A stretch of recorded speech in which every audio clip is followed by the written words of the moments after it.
Well, guys, I did it. I watched an entire season of The Bachelor in 72 hours. This place is pandemonium. This place is freaking pandemonium. Ready?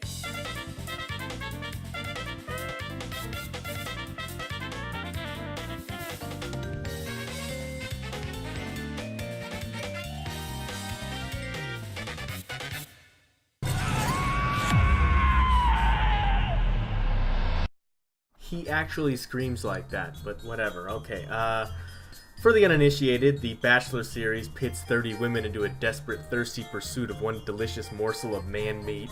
The former NFL tight end and Bachelorette contestant stands apart from much of his predecessors as an emotional dumpster fire and a highly publicized German. You a German? But, unfortunately, even the most amiable and promising prospective mate did little to minimize the carnage that would ensue. The beginning of the season is nuts. It's bonkers. There's 30 women in a mansion, fully accomplished, fully grown, vying for the time and attention of one man. It's like this pathetic talent show. One girl dressed up as a sloth. I'm gonna put down retarded. Right off the bat, the show just nails you with this absurdity. It's like, how in the world did they get 30 women to come in here? I kept asking myself, how could you put your heart on the line when it's almost inevitable that it'll be shattered in the end? It makes no sense to me. And the irony of the narrative lies in the fact that Colton is ultimately framed as the victim or hero in every case that it's convenient, when he's the one pulling all the strings. When one relationship doesn't work out, he gets to look to the next gorgeous, talented, desperately eager woman in line and dangle his carrot in front of her. Boink. The crux of this criticism, however, is that Colton is a big, dumb, lovable idiot. I don't know where we're going with this, but He screams like he just got nair in his butthole, yes, but on a more real note, the guy is basically a human golden retriever. He believes anyone and seems to take their words at face value without even an ounce of doubt. The show paints him to be this innocent, beautiful man boy, I feel like that counts, right? and in many ways that's true, but at a certain point, when is enough enough? Through all the dumb garbage that he does, not a single negative thing is said about him. I would definitely eat that sushi roll.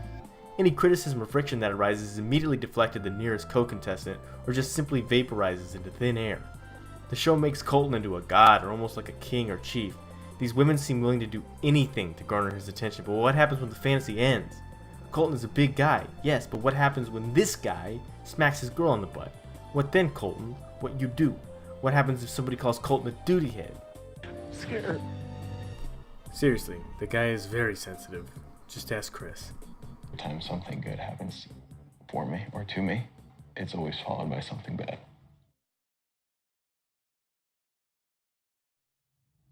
I'm sorry. But Colton isn't the only airhead here.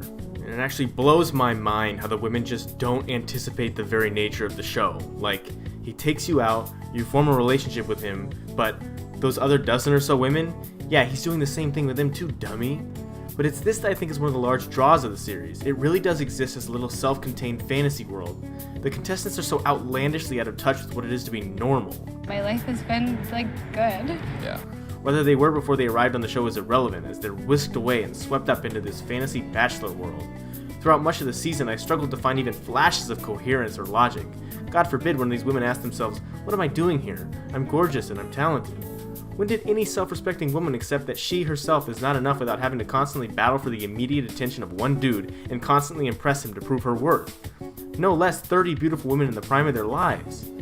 But this failure to recognize self-worth is the very wind in the show's sails and exists as pandering incarnate.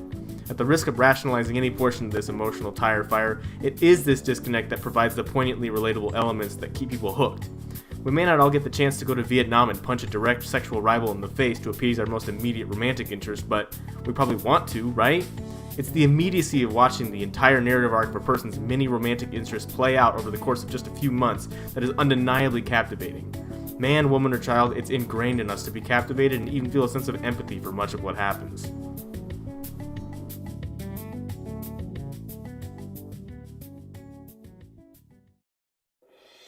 In the end, old Colt decided to throw it all away and roll the dice on Cassie, aka blonde Megan Fox. The joy and forward-aimed positivity were palpable, and I think the right decision was made.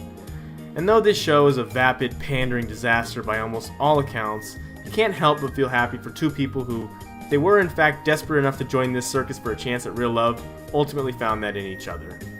I hate this show, and I'm looking forward to the next season.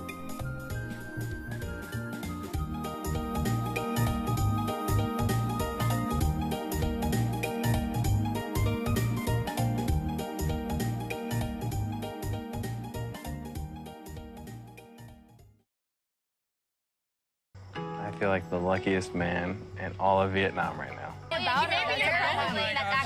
Did she call you? Did she tell people that you're a psycho? Did she question your emotional stability? Nina, let me talk. I just need a voice. I need a voice. Like, I'm really struggling. I feel like I'm drowning. I feel like I'm drowning. When they said it was you, it was a pleasant surprise. Now I'm staring here and looking straight in the eyes. All the other dudes got me feeling so stressed, so I say all aboard Hot Mess Express.